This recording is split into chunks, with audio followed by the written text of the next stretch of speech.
আসসালামু আলাইকুম ভিউয়ার্স। আজকে আমি আছি গাইবান্ধা জেলার পলাশীঘাট। বাংলাদেশের অভ্যন্তরীণ নৌপরিবহন কর্তৃপক্ষের একটি ঘাট, যার নাম বালাসী লঞ্চ ঘাট। এই বালাসী লঞ্চ ঘাট থেকে আপনারা যারা আগে ঢাকা ভ্রমণ করতেন তারা জায়গাটা খুব পরিচিত তাদের ক্ষেত্রে। আমরা এখানে যখন জমাশন ছিল না আমাদের, তখন আমরা এই বালাসী ঘাট দিয়েই ফেরি পারাপার হয়ে ওদিকে জামালপুর জেলা যেতাম। জামালপুর থেকে সহজে ঢাকা যাতায়াত করতে পারতাম। বর্তমান যমুনা সেতু হওয়ার কারণে সবাই ওদিক দিয়ে ঢাকা যায়, আর এই রুটটা অনেক কম ব্যবহার করে। তবে যারা ময়মনসিংহ জামালপুরের মানুষ গাইবান্ধা বা রংপুরে আসেন, তারা বেশিরভাগ মানুষ ফেরি বা যোগাযোগে দিয়ে যাতায়াত করেন।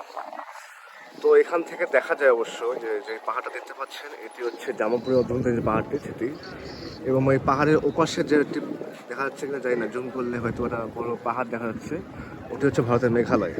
চেরাপুঞ্জি নামে যে জায়গাটা রয়েছে ভারতের চেরাপুঞ্জি যেমন দেখতে পাচ্ছেন আপনারা, ছোটো পাহাড়ের ওপাশে মেঘের নিচে আর কি। আর ওটি হচ্ছে ভারতের মেঘালয়ের চেরাপুঞ্জি পাহাড়। অর্থাৎ বাংলাদেশের গাইবান্ধা থেকে আমি ভারতের মেঘালয় দেখতে পাচ্ছি। এটি বিশাল বড় একটি সুযোগ। আকাশ পরিষ্কার থাকলে এটি স্পষ্ট পরিষ্কার দেখা যায় আর কি। আর এদিকে হচ্ছে আপনার কুড়িগ্রাম জেলা।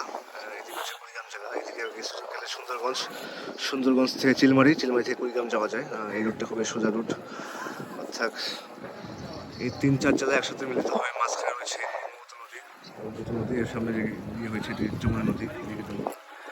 তো আজকে আবহাওয়া বেশ সুন্দর, নীল আকাশ দেখতে পাচ্ছেন, সুন্দর পরিবেশ। এদিকে সাদা মেঘ, তার নিচে পাহাড়, তার নিচে পাহাড়, সব মিলে দারুণ একটি পরিবেশ ঘুরতে আসলাম। বাতাসের মধ্যে বসে তো ভালো লাগছে। তো ধন্যবাদ সকলকে ভিডিও দেখার জন্য। আসসালামু আলাইকুম।